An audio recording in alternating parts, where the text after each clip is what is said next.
please reach out at messagemyhub@gmail.com. Things that we can relate to each other on. If that conversation goes somewhere with depth, create a conversation amongst people who may not have ever had that conversation otherwise. Things that we can relate to each other on. If that conversation goes somewhere with depth, I'm only interesting because the people I know are interesting. And it's time that I share that gift with the world. It's to create conversation amongst people who may not have ever had that conversation. Hey there, folks, and welcome back to the show where we talk current events, creativity, culture, and occasionally things nobody asks for. But it's my show, so I'll do it anyway. And whether you're listening at work, in traffic, or just pretending to work while actually listening to podcasts, we're glad you're here. I'm your host, Brandon Bourne, and this is self-proclaimed most interesting, informative, and funny podcast ever, The Hub. Ever. That's you heard it here first, folks. Proclaimed on there really lightly. At first, it's like that's my disclosure so that nobody can sue me. It's fucking podcast, bro. So, as he chimes in, making fun of me. Today's guest is one of my favorite kinds of people. A kindred spirit, you might say. Someone whose brain, like mine, clearly never learned how to sit still. He designs, he builds, he creates, and somewhere along the line he decided simply playing board games wasn't enough, so he invented one. Yes, that's what I said, people. He invented his own friggin' board game. And honestly, that's exactly the type of madness that we celebrate here on the Hub. So let's get into it, shall we? That's putting a lot of nice emphasis onto something that many people have done before. Hey, there's lipstick, there's pigs, and there's guys that are really good at shining things up. There you go. Before we meet our guest, here's a few quick updates from around the Hub universe. First off, thank you as always to everybody supporting the show. The random, "Hey man, that episode actually didn't suck" comment is much appreciated. You didn't suck. Good job. I don't have to provide just a reminder.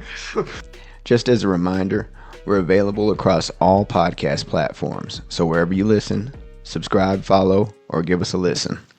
But before we move on, let's talk about the wonderfully whimsical world around us. Sorry, folks, whimsical is my latest favorite word, so I'm dropping it every chance I get. The world continues doing what it does best, causing us all to raise an eyebrow, thinking, am I really supposed to pretend I believe anything, like ever, that I see?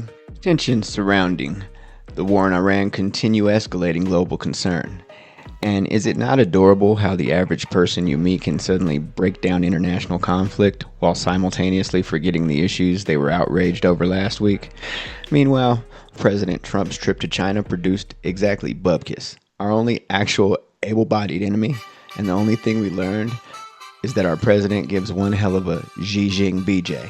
At this point, modern politics feels less like a government process and more like a gaggle of reality show characters fighting each other in a parking lot full of people ignoring them while they search for a digital Pokemon card. Things have got to be better closer to home, right? Well, no, it's not. The first one is truly tragic. A Frontier Airlines flight reportedly ran over a man at DIA. There is no fault to the pilots, and it was correctly ruled a suicide. But what didn't sit well with me was how every news outlet immediately spoke of his criminal record and not simply the sadness or mental illness that leads a man, of any background for that matter, to walk in front of a plane as a way out. I know it sucks sometimes, but all jokes aside, stay alive, men. Bronco fans officially got their season schedule, which means every single person in Colorado has suddenly become both a football analyst and an emotional hostage to their fantasy football draft. Then there's the Nuggets. Timberwolves didn't just beat us, they outclassed us and outhustled us. Minnesota looked more physical, hungrier, and like they might have drank that spooky potion Egg Shin gave the guys in Big Trouble in Little China before they tipped off. That may be a stretch, but the truth is Denver looked like a team trying to remember where they left their car keys, and that stinks for us. Still, great teams respond. And now we'll find out exactly what kind of heart these Nuggets have. Oh, and one last thing. They're taking our Tabor refunds, bitches. They claim it's for education, but it basically gets siphoned off into a general fund. And I don't know about you, or if you've noticed, but our kids are dumb. Because of moves like this. So, get out and vote. If you want to keep any of your tax dollars here in Colorado. If not, you best believe there's a slush fund somewhere waiting to receive it. Speaking of competition, calculated moves, and trying to outthink people across from you, few people in Denver embody that mindset the way that this fella did. Dear Chauncey, my name is Brandon Bourne and I host a little-known podcast called The Hub. On The Hub, I sit down with people whose stories generally don't make the headlines. The show is really about passion, perspective, and the drive it takes to overcome self-doubt and pursue our goals. This journey often involves setbacks, reinvention, and the things that shape us as human beings. For a lot of us growing up in Denver, the King of Park Hill wasn't just a nickname. It represented confidence, intelligence, and composure from someone we knew from the neighborhood. You showed kids from this city what was possible through community, discipline, and belief in yourself. Recently now, your name has found its way back into public conversation, and whether fair or unfair, that comes with noise, opinions, and speculation from every direction. But I think there's always value in hearing directly from the person at the center of a story, not just the athlete, coach, or public figure, but the man himself.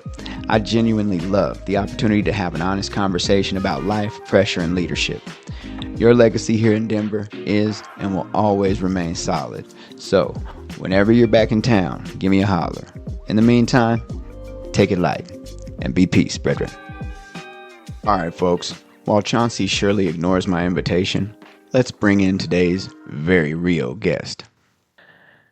Creativity, the use of imagination or original ideas, especially in the production of an artistic work. Today's guest is one of those people who reminds you creativity isn't limited to one lane. Woodworking, painted metal, 3D printing, as well as game design. It's all connected through imagination. Basically, if there's a material available, he's probably figured out how to turn it into something far cooler than it originally was. But as impressive as that all is, it was his passion for board games that caught my attention. So from the dinner table to this here makeshift studio we've come, because Philip doesn't just play games. He actually invented one. Please welcome Philip Henderson to the Hub. Howdy, folks. After that introduction, I need to chill for a minute because I forgot how fucking long that is. For sure. Sure. And I have time to do it. I still... You can go and do another take. No, like I like the local news style of things. That's important, I think. You know. Yeah, that's why you have segments. You know. Cool. Anyway, so some people have hobbies, and then some people are just not capable of not creating. Which one are you?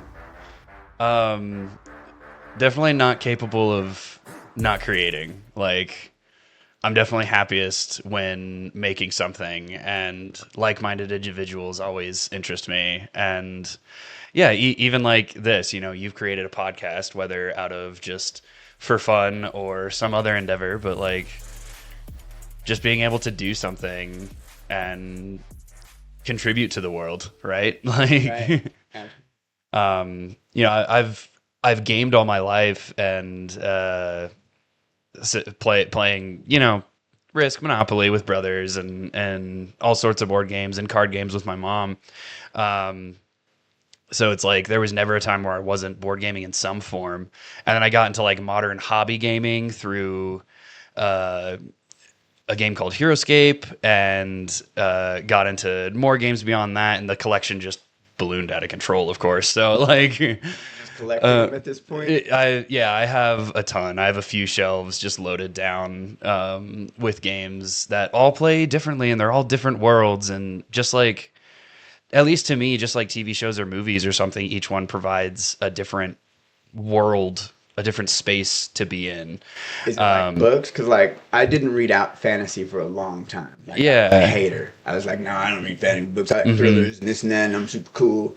And then a guy gave me the Dragon, Aragon, yeah. And he was like, just try this. It's pretty easy, and this and that. You might like it. You can get through it in a few. And I read it, and I was like, dude, this is dope. There's 3 more. Let me see them suddenly all. you're propelled. See, I was the opposite. I was totally on the other side where like I have a hard time reading nonfiction. Like I want something fantastical, and you know I grew up reading the Warrior Cats books. Okay. I know a lot of people can relate to that because that's a series that's like still going on. Sure, you can. Yeah. I don't know what that means. But yeah, just like I was so much more interested into some fictional world, and as opposed to, it's like real world's boring. At least back then, I'm more interested in it now, but it's, yeah. Yeah. But yeah. Because now, was it a catalyst to your creativity, or were you like a kid always trying to get into this stuff and I think it's just tinker and mess with things? kind of how I grew up, how I always wanted to be, like the immersion into fantasy or other worlds, or just kind of that always just kind of spoke to me, right? And like I played a lot of video games growing up. I always had a computer in the house that could play video games, and I never had to learn like on a typewriter. So it's like, it's That's like I hear tick tick to this day, and I think about typewriter. right, yeah. It's like that's how my parents learned and stuff, but we were always like a pretty technology forward. So all that stuff, all these game worlds and stuff that they were readily available to me, and that's what really interests me. And what's the biggest difference? Like you work with metal, Mm-hmm. 3D, all way different mediums. Yeah. Like, what are some notable physical differences between them? In a lot of, like, obviously there's a lot of differences between them, and just like how the materials handle a task or something, but also it's funny how similar they can be, because like I worked in an aluminum metal shop for 8 years, making ham radio antennas, and we just cut them aluminum soft enough, we just cut them with wood saws. So right, it's like between the two things. Yeah. And immediately after that job, simple way of putting it, but that makes total sense. Yeah. And we made all these ham radios antennas out of just aluminum and sticks. And, the most complex thing I did there really was like soldering some wires and making the little Yagi portion of the antenna. And after that is when I got to work at the wood shop and got to be a little more artisanal about it, because it was all about shadow boxes and retirement boxes and stuff, and working with these different colors of woods, and less practical use kind of construction, but really pretty. And I got to work with all these pretty woods, but it's still like fairly similar. There's still lots of cutting, lots of sanding, buffing, all these things to make a finished product. What's the like coolest thing you? Oh man. Or maybe for each medium, like what's your coolest 3D thing, what's your coolest wood thing, and what's your coolest metal thing? Well, let's say for metal, like mostly that was for the job, but what I did do a lot was just kind of make workstations or extra tools or whatever we needed. And could you get inventive and like if you thought of an idea? Could you machine it? Or kind of creative. We were a pretty simple metal shop. We the most complex our machines got was kind of like drilling holes in specific spots automatically. We didn't have like a metal CNC or something. But yeah, then at Aero Antenna, I got to make like this little rollaway cart that kind of hung over another counter, and so that that was intended to help us like have more space for when we're just like mass producing these antenna packs with all the elements together. And so it had a very practical purpose, but it was really fun to make. And my boss let me do that, and yeah, it's like for a long time, my boss let me just kind of do what I saw fit in the shop to if it was making us more productive or something, it was great. At the wood shop, I loved running the CNC. The CNC machine was so cool, because I love being able to design in a computer, and then the one where you go in and you like do a CAD thing. And and you send it to a machine, and it creates a G code, and it makes cuts using a 1/4 inch bit or something. And I made some cool stuff there. I'll definitely show some pictures, but sometimes we'd have really detailed carvings of like eagles on a badge, because I'd make these shadow boxes in the shape of the security forces badge, because it was on a military base. Right. And then other times it would be just these really cool custom cutouts that with parts that could slot together and make like a wine rack or something kind of fairly easily, and then all you have to do is finish it up. And we were all about custom projects. If someone had some special idea, they could come to us and we would figure that out. And that was the best part of that job, for sure. Just working on something. One time I made this giant D6 dice, basically, and they just wanted, like, whatever reason, they just wanted a cube with the dots on it, and then one face of it had like the retirement things. We're the most So random people in the world. yeah, just someone wanted. Just want you to make this into wood. Yeah, it's like why not? But yeah, it's like we could do this logo here, CNC cutout and whatnot. Oh, that leads to a confession. You could tell us about the 3D one because I got a confession. So my big cool banner I got here is misspelled here. Subcrib. Subcrib. Make sure that you subcrib to the Yeah. Subcrib ring bell. Budget, but we'll fix that when you guys start. Oops. Paying. Yeah. Start paying for the free podcast. Somebody can pay me to advertise them on my free podcast. But yeah, and then 3D printing. I've been learning 3D printing. I say I've been learning 3D printing for all this time during these jobs, because you never stop learning in something like that. But to this day, I've designed a number of things, whether they're like little terrain setups for war games like Warhammer and stuff, and for HeroScape. And then I've also designed really practical things, which are just like organizer boxes or like a little cup holder clamp that clamps to a table. I designed those for my local game night group. These sound like we probably and be letting you say this stuff. These things need to be. I need to be managing you, bro. We need to work on your management. These are all really great ideas. And you're not giving them enough love. I mean, as good as the ideas might be, they all come from somewhere else. It's not like there's not an original thought in the world, I don't think. And somebody told me you don't necessarily have to reinvent it. You just have to make it better. Mm-hmm. Yeah, totally. And it's like I always seek to make it better, and developing the skills to do that can be arduous, but it's just like looking at a painting and being like, oh, I could do that. And it's kind of the artist's slap back is do that then. Go enjoy it. You want to go make a painting and then sell it for $10,000 or whatever, if you can do that, good on you, my man. And I love those little idioms of artists, like customers always like, why do you charge so much for this? And you're like, because I could charge more. Right. How about that? There's a guy behind you, that's why. Yeah.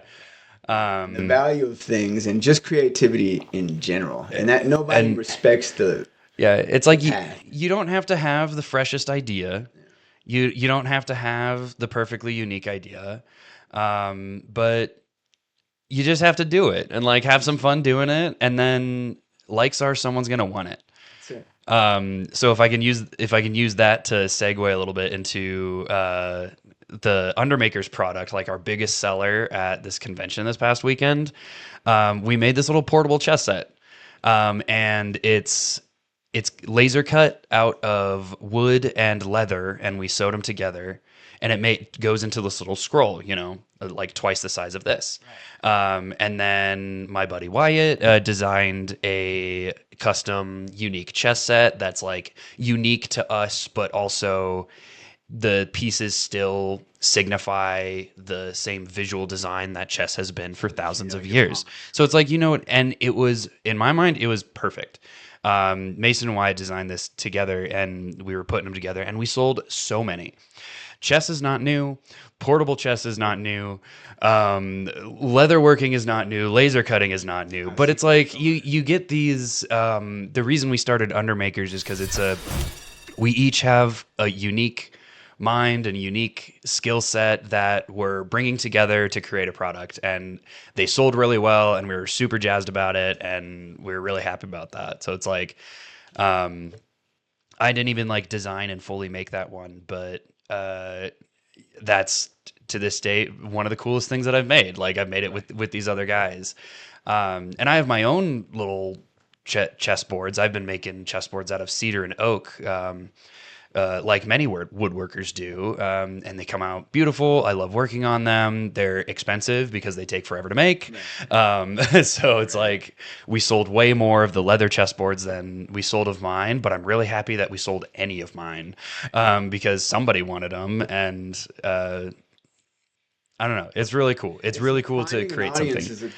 Thing, like, yeah, you don't, like, even with this, like, that's why one thing that caught me about your concept, I think I was reading something and it was about you and how taking multiple mediums and getting different people together, like, creates the thing. Like, if this ever does become a very interesting podcast, it's not one thing. I took essences of all my favorite radio shows, and anything I ever heard that I liked, and I said, hey, take a little of that, boom, boom, boom, and I think I'm slightly interesting enough to have, and I know people, and people talk to me, and I'm like, well, absolutely, you know what I mean? So it's worth a try to. I don't know that I'm necessarily worthy of a podcast, but you know, it's fun to be here and and like talk about the shit that I like to talk about, and yeah, ultimately that's like what I'm about. You know, creativity. You don't have to have the perfect original idea to have a cool product.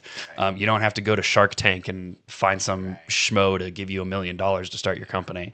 We started a company out of our pocket change, basically. Mason is the one that handles a lot of our business silliness, and he's done a great job on like getting us spun up. Yeah, shout out to Mason and Wyatt, my business partners as Undermakers. Because we got a great start. We got a great start this weekend, and we're super jazzed about it and are ready to spin up and do some more things. And you were at a convention. Where was it? Yeah, that was in Cheyenne in Wyoming, and it was just a small little 600-person gaming convention. If we weren't at the booth, we were out playing a game or something with some of my old friends because I used to live there.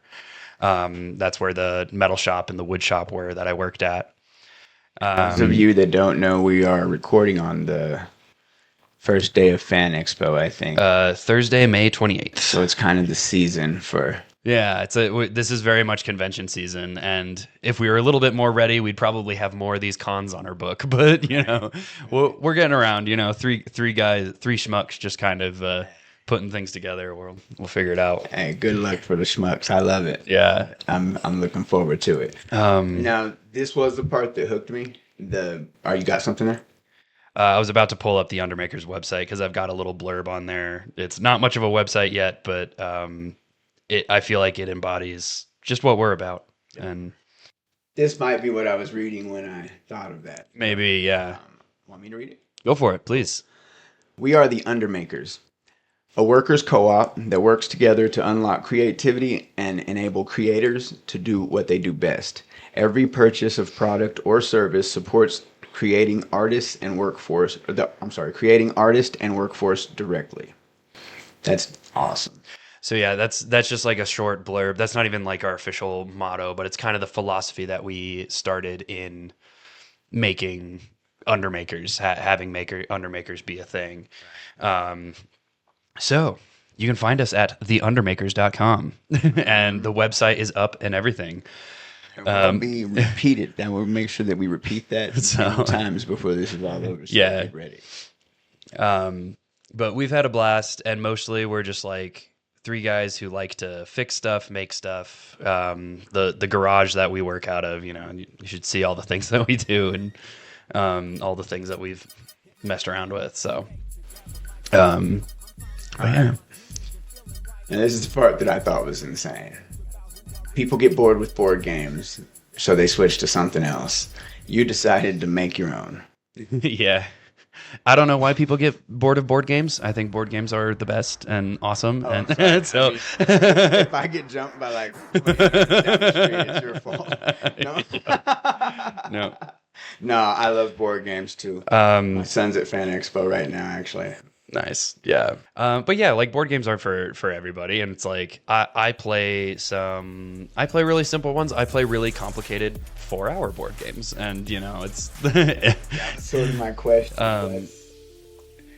what's the balance in trying to make a good board game? Like, can you make it too difficult or too easy? Like, You where's the sweet totally spot? can. And of course, there's thousands of board games out there at this point. So it's like there's board games designed for all audiences. Mine in particular is very much kind of like a family kind of game where it's intended to be like a tough puzzle to think about, but also it's like not that bad. You're not gonna get stuck in it and just like suffer. um, 4 hour like an 2 hour. hour. I like most play tests have gone under an hour, and and like that. With the goal just being like, hey, we can have a cool game to play together with friends or family, and it's not Candyland, so you're actually making some decisions in it.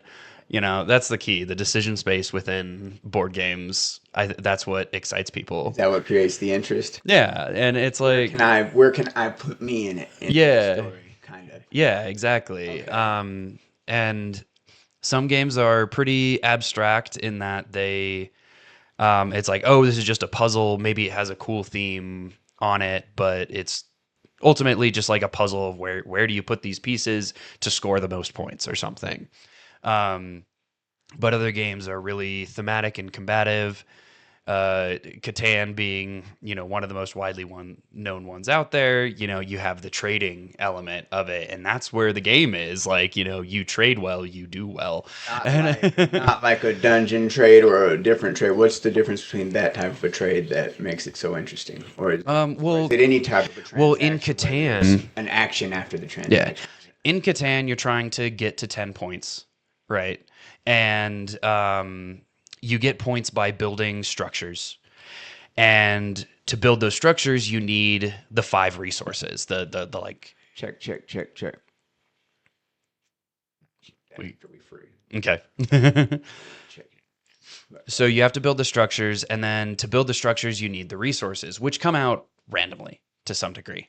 Okay. You have a little control over it, but largely it's just a roll of a dice, and then people get resources.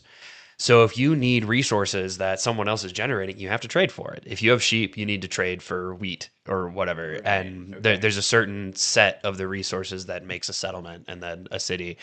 So that key interaction of just resources to buildings, to bigger buildings, to winning the game, all that starts with how you have to interact with the other players. Right. Some people like this, some people don't. I love the interaction in Catan. I think it's a great game. There's a reason that it's stuck around since the 80s or whenever it was first released.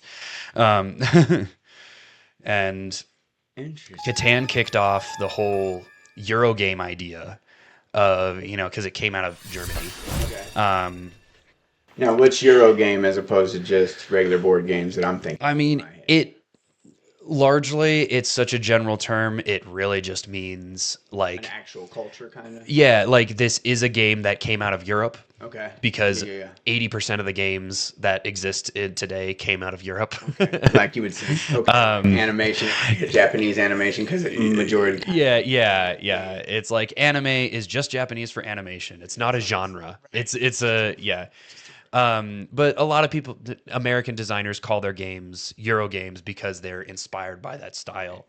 And it's really funny, the super dry themes that designers will get into. One of my favorite games called Concordia is just like, it's all about trading wine and silk and spice around Italy. Period. That's it. Like that's the start and end of it. And you. So what you're telling me? Since I was sitting on an IBM Apple two-toned green and black screen computer, playing Oregon Trail. Yep. Looking for rations and an oxen, mm-hmm. trying not to die of dysentery on a lake somewhere. It's like that's a very thematic game right there. Yeah. It's got literally the exact same ingredients that you're talking about. Yeah. But it was, and it was, and it always is interesting because you're like, hey. My little inanimate dude just died. Yeah, and it's like you could totally strip down Oregon Trail to its base components of just like you're a character going from event to event trying not to die until you've met so many events, right? But they put a little piece of history on it, and they put a little piece of that, whether you learn something from that or not, it's kind of whatever. Some people really love the spice trading of Concordia. Another little piece of history. Mostly I enjoy it because I'm like moving a little boat around, and you're connecting cities to make your little trade network, and it's got a really cool like hand management mechanic. So it's, I could talk about it more and use a bunch of terms that you're probably not familiar with in like game terms, but that in essence, it's for the people. Yeah, I might know what you're talking about. Somebody doesn't mean like. But I love board games that they have that player-to-player interaction. That it's more than just you randomly landed on my spot, so you owe me a thing or something. It's like we have to trade. We have to interact to progress the game. Otherwise, the game just doesn't finish. Like it's so much more interesting. Like even just thinking about it from that concept. So you can be super competitive in Catan, or you can have the co-opetition of it, the cooperative competition. I don't even know if that's a word, but we're cool. It's super not a word, but it's now a word for sure. So, yeah, board games are great. Video games are great too. I love video games, but it's like I on any given day I want to play a board game more. Yeah. In fact, one of my favorite video games called Deep Rock Galactic. It's just like a shooter where you're space dwarves and you're shooting bugs and mining resources. They made a board game version of it, and I love the board game. Like I'd rather read the book. Yeah, it's like can I read the book? The book did it better, but this is video game first, board game second. But I don't know. It's fun. I've got little miniatures that I painted, that I worked really hard on to make them look really good and true to the video game, and they turn out great. And whenever I bust it out, people have a good time. So it's like, yeah. Say it. I'm gonna bust it out. People have a good time. Let's. All right. So, all right, folks. On that note, we're gonna pause for a serious conversation, and I'm gonna mic check myself. Okay. But it is time for free time. This is where you've got three options, Philip. Okay. So choose wisely, or don't choose at all. That usually is more entertaining. You've got option one, where we call off the top. You can do a freestyle poem or a rap with me based on a pre-generated topic. I've got a list right here. Oh.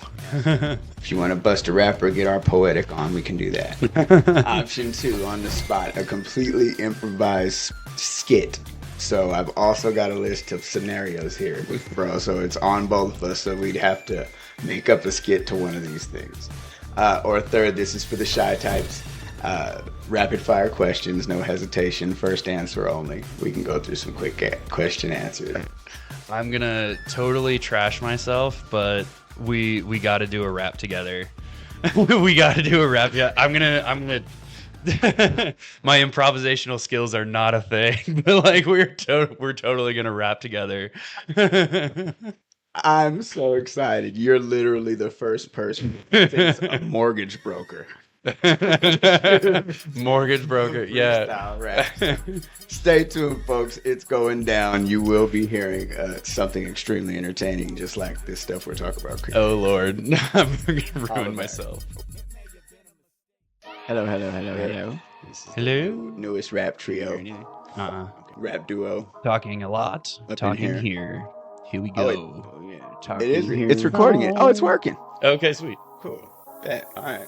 Well, check. All right. What's this one? Are you taking first? Creative disaster. Yeah. You first or me? You go for it. You take first. What? It's a disaster for sure. I didn't expect we'd get on the mic and get to talking some blow. I used to be this way back in the day, but right now I keep it real low. I don't want anybody to understand that I can get up on the flow. I make it up in the back door. I bring it up in here for sure.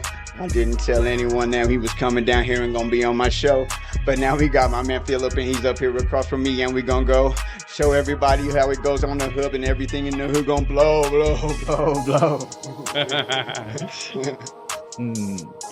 Whatever, I can tell you. There it is. We got Brandon in the house, and he thinks he's baby no money, but we're taking baby no money's money, honey. Here we go. I got rhymes like me, and it's better than Watsky, and we gonna throw it down like creativity. Here we go. Yeah. Gonna make a chessboard, gonna beat you on that king. Let me find you with my queen. Here we go, chessboard. Roll it up, make it portable. Hey, he's gonna make you a new chessboard. We're gonna put it in the trunk of the Escort. Take it down and play some Oregon Trail at the back fort. Give me some love, Philip. Thanks, that's my cohort.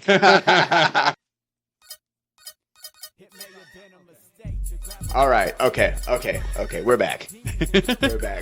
I can't get focused really well because that was the best freaking free time. I hope you know we just lost whatever half your audience is. That's good. 'Cause it's only 3, and one of them I'm pretty sure is my uncle. Man. But I'm sure we've gained more. For everyone we lost, we definitely gained more. Okay. There's stuff here. Thank God we can edit. Oh my God. Yeah, thank God for editing. Except for the freestyle. You guys are gonna get every wonderful, lusciously delectable second of that beautiful disaster. I'm terrified. Yeah. Oh yeah. You should. And I have the editing power. So remember, I told you at the beginning, this is my show, and you're gonna get all of it. Yup. Okay. Wyatt and Mason are gonna be like, we don't need you to. We found another Undermaker at your place. Yeah, we may have lost some of your Yeah, you went on that show. You definitely went below yourself. Those guys. All right, and we're back with some more creativity versus perfection. You've obviously seen that you're not stuck on perfection. Oh, absolutely not. Because that's what we do. I used to be, people talk about, like if I'm not good at art the first time, suddenly they just like quit immediately. It's like, that's so not the point of art, right? That was literally the question. Yeah, absolutely. Do you ever find yourself stuck trying to make things perfect instead of just getting through it? And like there's an element of me chasing perfection because I know I can do better or something. Right. But they always talk about how you need to find your done. You need to find that finished point where it's like, no, it's not perfect. Right. And because something absolutely does not have to be perfect to be beautiful or be worthy. And thank God, because I'm not perfect. I'm not perfect by any stretch of the imagination. And when a thing is I deserve finished, love, right? It's like, right, absolutely. But it's like, I get it. People try ceramic pottery throwing or something, and they struggle with just centering the clay, like the hardest part of ceramics. But you got to keep at it. You got to get past that. And you're never going to be able to do it perfectly, but you're going to be able to do it beautiful nonetheless. Right. So it's just have fun with it. Like, it's super interesting in martial arts. Like with what I've practiced in the style, like the point of martial arts is just through great practice becoming better. Mm-hmm. There's never a done. Right. It's literally no matter how long there's you always practice, something to or you're a fine master, tune. or you're a grandmaster, or a teacher. You're still, all of them are these humble people. Like, yeah, but the guy before me still would have made me do 30 push-ups. And like I'm so. And they display that with belts, right? Like I took some karate, some shuri-ryu karate when I was younger, and I competed in some competitions, and they display that with belts. Like you start out as a white belt, you go on to yellow belt, go on to blue belt, whatever the case. And it's always advancement. You hit black belt, and that's like a great achievement. But also there's, at least in my system, there's 20 different dans of black belt. And then beyond that, you've got red belt, which is technically grandmaster, but really they just stopped counting. Like they're just like you're really better in than in the old styles. They didn't use the belts. It's like we created it just for us to have something to measure. They were just like, we're on the journey for life. Will you teach me, sir? Mm-hmm. Yeah, and it's like you hit black belt, but that doesn't mean you stop training. You hit 10th dan black belt, but that doesn't mean you stop training. You hit red belt, maybe you can feel pretty good because you're like best in the world, but like you don't stop training. Artists never stop training. Stop. And they never stop creating.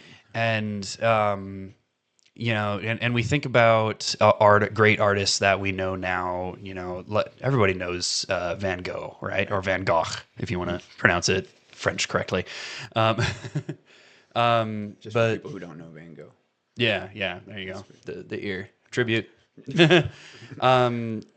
He was poor and destitute and depressed, and you made a little comment about keep going, but it's like he lost the battle to depression, and wasn't until years later that anybody cared about his art. Right, and his brother sold one, and then he sold all of them, and then now he's world renowned. There's a Doctor Who episode centered just around Van Gogh, and it's one of the most highly rated Doctor Who episodes in existence. Yep.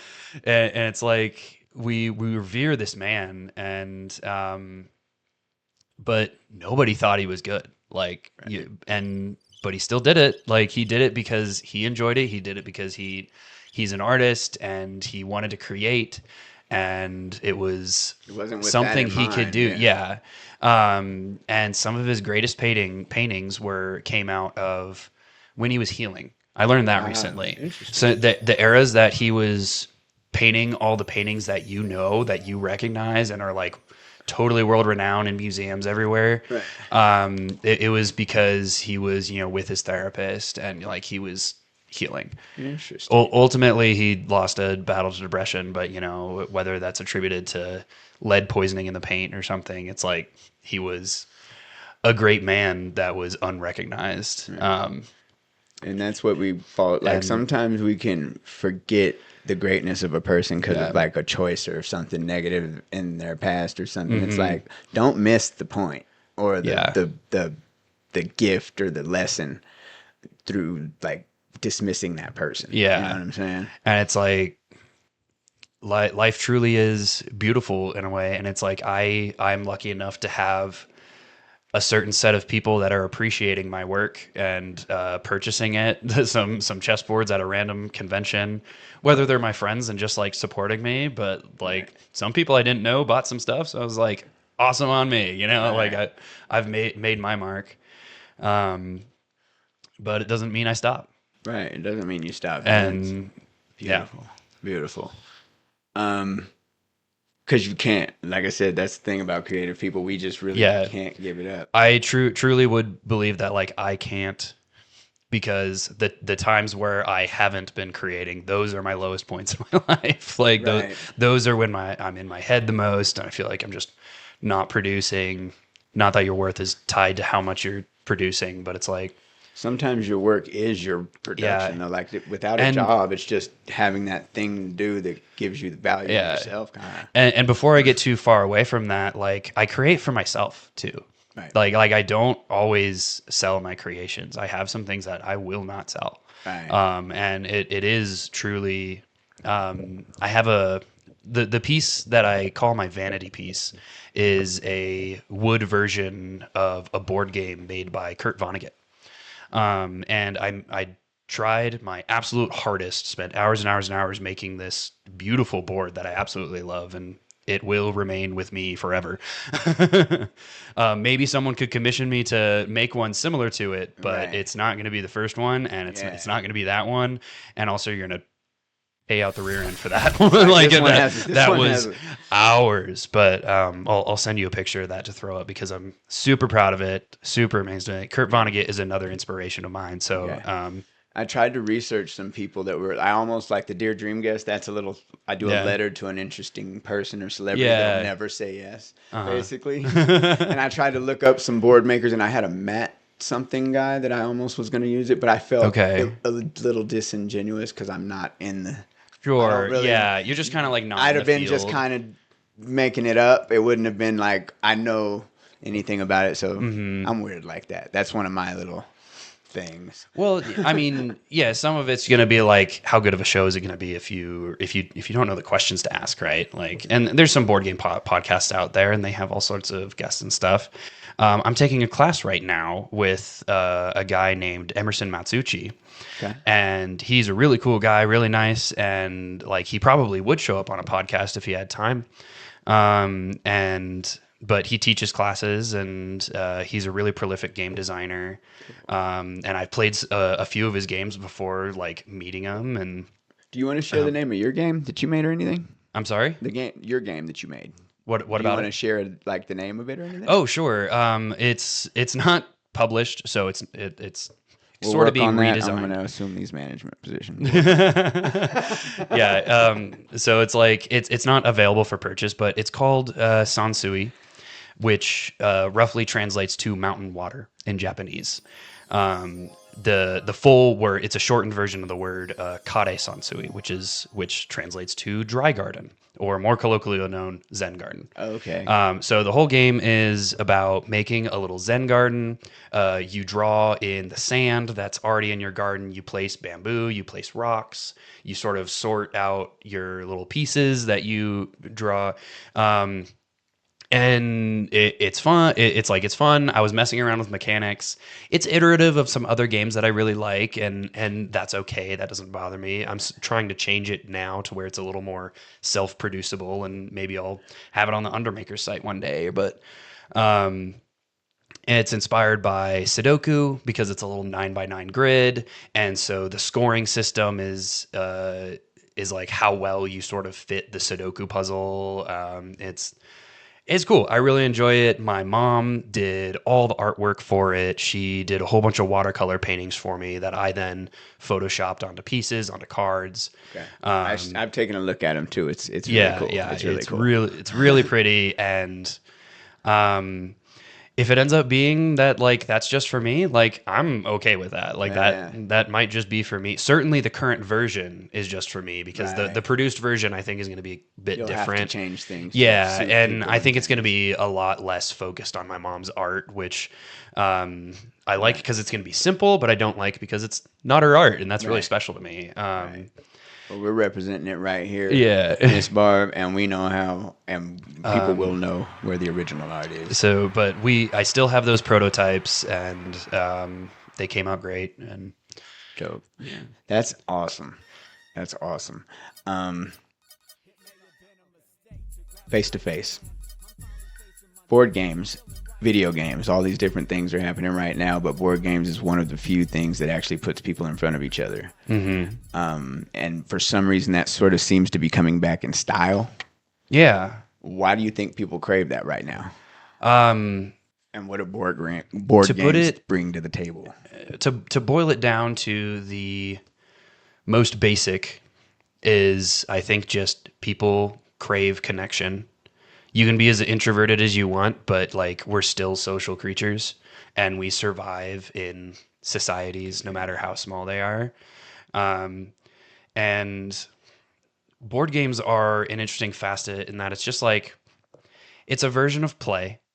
You sit down and you play within this guided world, this guided set of rules. Like, okay, I agree that we're playing within these rules, and you agree that we're playing within these rules, and we're having a little bit of maybe a friendly competition. Right. Maybe it's a cooperative board game against the game, but either way, we're like self-imposing these rules, just like you would tag or hide and seek. You count to 100, and then you go try to find your friends. And it's like, like it is just play, and people want something to play with, and people want to play together most of the time.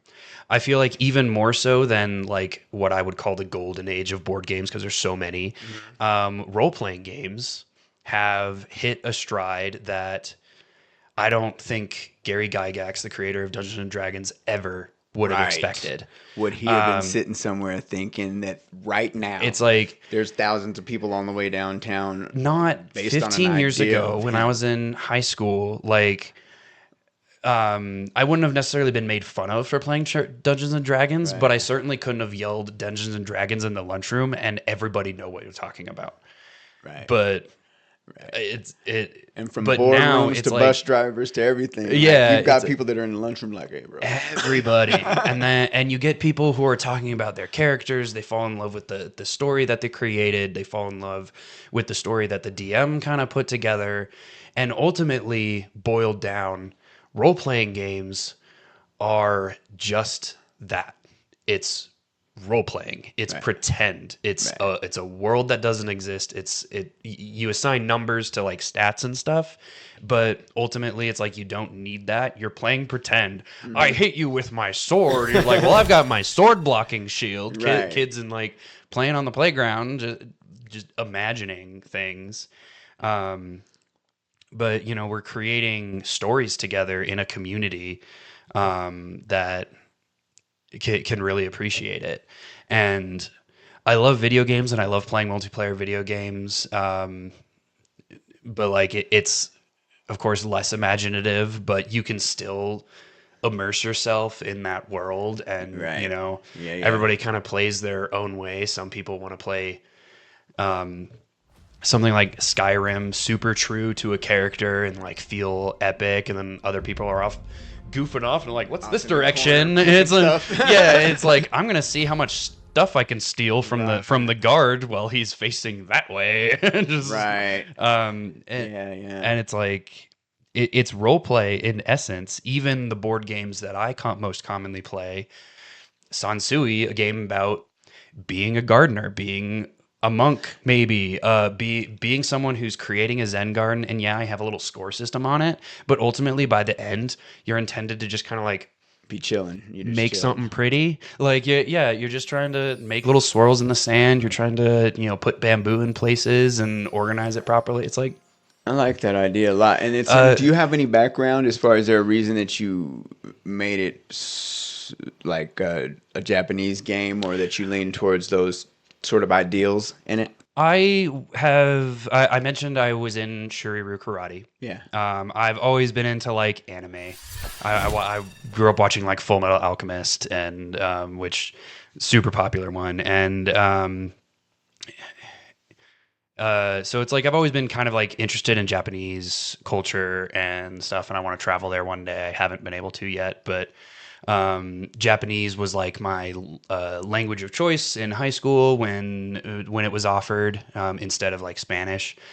Spanish would have served me a lot better, but it's so I already had like those connections, and so it was not a far cry to like making this part of your... making this as part of the game theme. Which actually did come later. When I started designing Sansui, I started with basically just shapes, just like squares, circles, stars. Okay. So you just had a concept, sort of what it will do what. And ultimately, like my first idea was like, maybe you're making bouquets of flowers because you're a botanist or something. Okay. And then once I started shifting the puzzle around, and then the Zen garden idea kind of appeared, I was like, this is where it's at. Like that's where the rest of the design decisions is going to come from. Right. Because that does kind of have to lead the next set of decisions and how you're going to do the game. Yeah. It was like mechanical first. What are we doing with these shapes? Right. And the theme just lends context to the shapes instead of squares, circles, and stars. It's rocks, bamboo, and sand. Like it's build a body to a car. It's gonna fit this kind of engine, and it looks like it should go fast. Let's go ultimately, the theme of any board game is just lending itself credence so that people connect with the mechanics. I mean, same thing with like Mario. Like if the game was just hold right until you reach gap, hit other button, hold right more, hit other button. It's like, no, you're a plumber. You're trying to get across this weird world of turtles and Goombas. Right. And get the hot chick at the end. Yeah, and then save the princess. Yeah, like that's... Yeah, and you're right. And that probably started as a guy that just had push left, jump here, push left, go here. Yeah, it's like... some of my friends are programmers and stuff, so they could delve deeper in that, and they just think that way. Like, yeah, but... And then you get to the castle and learn that the princess isn't there, so you burn it to the ground. And I asked that because I take a lot of my like ideals and the way I go about things from a lot of Asian culture and Japanese because my stepdad traveled a lot. And even with the imperfection thing, there's a concept of wabi-sabi and like kitsuguri, where, you know, broken things or mending things. Kintsugi. I've been wanting to learn that a lot. I actually wrote a whole poem about it. Kintsugi. I love it. Maybe we can tag that on the end or something. But for sure. We might be taking a trip to Tokyo together. I'd love that. That would be so cool. That'd be dope. Hell yeah. Well, that's great, man. So, yeah. I love it. We've hit a lot. Is there any new up and coming, you know, projects, any creativity, anything you want to get out? I don't know. Like, obviously, you know, we just started Undermakers this year, so I'm excited to keep working on stuff like that. But also, we've been doing that nonstop for the past month, and so like everybody's taking a little bit of a breather. And that's undermaker.com, is it? The Undermakers, S on the end.com. The Undermakers. Yeah. Little Squarespace website that I threw up in like 10 minutes. But right now it just has some pictures, but eventually it'll have like a product page and our chessboards and stuff there, and more pictures. Beautiful. And maybe some blog stuff. But like, I always want to make for myself. I'm looking for new jobs.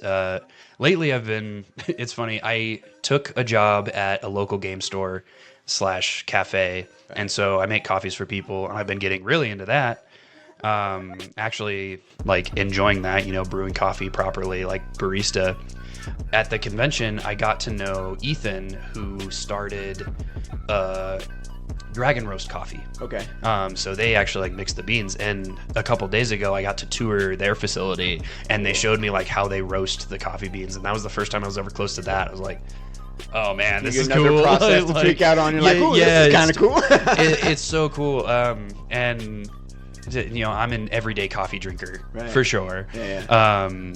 And so it's fun to just kind of like see all that, and it's more than just a job. I need something that's really going to pay the bills. But you know, if I did like a little part-time here and a part-time there, and then a bit of Undermakers, if that paid the bills, that would be like dream come true. That's how it is, man. That's how it is. I was at an improv thing, and I was like, this is what, you know, starving actors and guys do. We come down here and find ways to be creative and get outlets and do things, and, you know, till it pops. Yeah, absolutely. And I know Dragon Roast Coffee is going to be at Fan Expo, so if you're there, go there. We're coffee lovers. And and they're just off of like 74th and York down here. So like I went to visit them, and it was just so cool. Such cool dudes. I love talking to them. If nothing else, we might do some cooperation between Dragon Roast and Undermakers, but it's like, if nothing else, they're just going to be our friends. Like we're just going to hang out, have beers. That's a good way. If you're going to do business with people, you want to like them enough to hang out with them. You know what I mean? And that's the idea. We do these pop-up podcasts, always looking for places to do them and, you know, people to do them with and stuff. It's just about hanging out in the atmosphere of other creatives and business types, you know? So, hell yeah. All right, before we wrap things up, I do want to give huge shout-outs again. We'll cut www.theundermakers.com. Yep. Also, we've got MJ's Collectibles. You can find them inside the Aurora Mall, selling all the hottest vinyl and miscellaneous collectibles, probably some of the 3D type stuff that my man here does. Yeah. And don't forget to call your friendly neighborhood cleaning company, Property Pals Limited, for all of your commercial cleaning needs. Also, I'm always on the lookout for interesting and talented guests. So if you or someone in your orbit is talented or simply just interesting to chat with, hit me up. You just might end up on the hub. Philip, again, man, thank you for coming on. I love conversations like this because they remind people creativity isn't just reserved for celebrities or giant companies. Sometimes it's just somebody in the garage or workshop or basement saying, what you think would happen if I tried this. Yeah, just try things. Try something new. And that's to everybody out there. Thank you for hanging out with us. And like he said, try something new. Share the show with somebody creative, competitive, or someone who just takes board games a little bit too seriously. I don't know. And remember to always take it light, and it won't ever get too heavy. Be peace, brethren. Well done, man. To grab the mic again. I'm finally facing my demons and feeling right again. No lie, embracing the truth about who I really am. Let's never let mediocrity rule our life again. It's about time for us to make a move. Gain some leverage in the design of those who think us fools. Like violent twisted tools, they point and shoot what we consume. We eat it up and chart a path and take it to the moon. That's how the world took a banner and made it racist. That's how black lives start to matter, but only certain cases. They sow dissension to take attention while nothing changes, but unified through each other's eyes we can rearrange it. It may have been a mistake to grab a mic again. I'm finally facing my demons and feeling right again. No lie, embracing the truth about who I really am. Let's never let me